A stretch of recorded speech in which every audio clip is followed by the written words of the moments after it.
everybody. Today I am restocking my tea tree mint soap. So what I've done so far is I've made up a little batch here. I added some green and yellow and titanium dioxide, and this soap is just going to thicken while I work because this is a goat's milk base, and I find that this takes much longer to thicken than water-based soaps, especially if it's made with essential oils, which this is. So all I've put in the topping is the spearmint essential oil, and it smells so good. The rest of the soap is going to have tea tree and peppermint essential oil. So this is just a wonderful soap. I love it. My customers love it. I am restocking it because I only have 2 bars left, and it requires at least 6 weeks cure time. So I need to get some more in stock. So I'll be back in a moment. I'm just going to measure my oils. I have the lye and the milk ready, and then we'll get to work.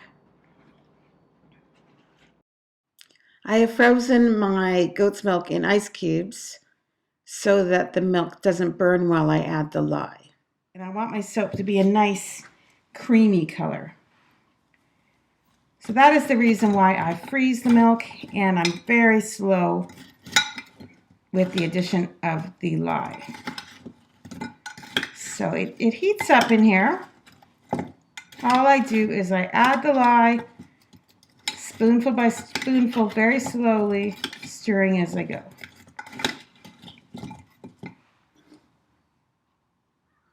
Now this is going to take me about 20 minutes. So I think what I will do is speed this up so you don't have to watch me stirring ice cubes for 20 minutes. That'd be a very boring video.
Back now to cut the tea tree mint soap, and I let it go through gel phase, so it's a little bit different than my last one.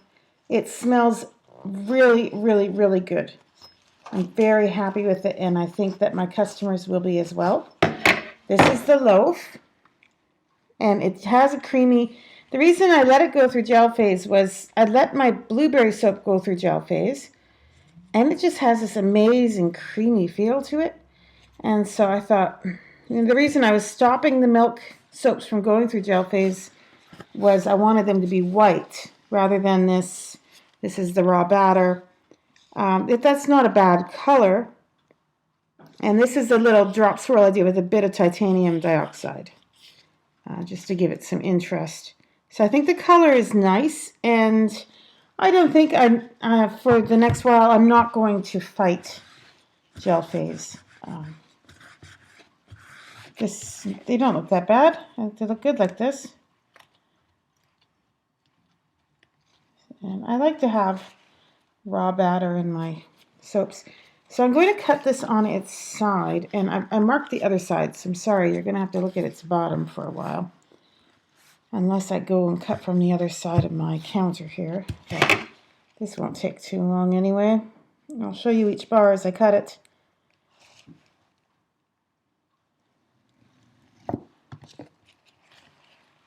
There's the end piece. The swirl wasn't really in there. Now I'm cutting it this way because I have started to really like the look of the rippled lines going sideways. It makes my soaps look different than other people's, and I want to be unique. So here's an easy way to be different. Have my wavy lines a little bit different. What matters most is that the soap cleans well, and it's creamy, and it's good for your skin. And this one has been a favorite, so I love to use this one, and I think other people are starting to also put it in their favorites. Oh, I like that one. Look at the swirls. So because I've made this one before, so this is a bit of a repeat for you, I thought that I would talk about something different other than soap today. So I would like to tell you a bit about my job, because that's interesting, right?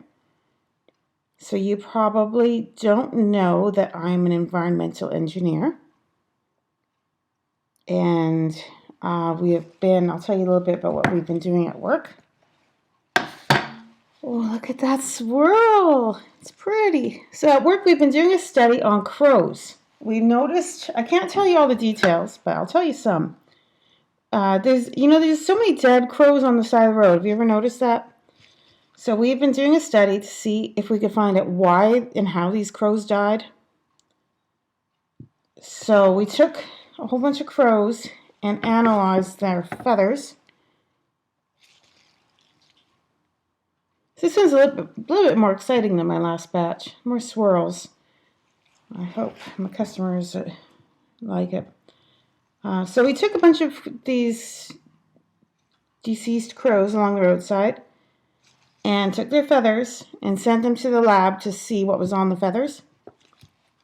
And you won't believe, we discovered, as you would expect, that they died in road accidents, traffic accidents.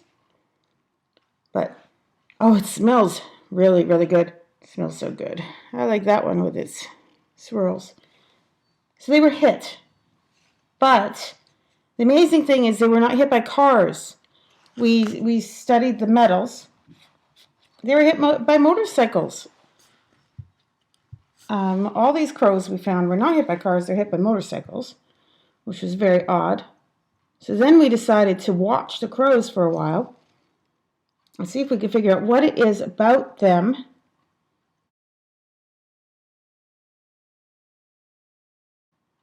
that is leading to them being hit by motorcycles. And we found the way the crows work together is they always have one crow that stands out from the pack and watches the road. He's the warning crow. He's the watchman crow. And what we discovered was, unfortunately, the crow only knows how to say one word, and that is car, car. Thus, he can't say motorcycle.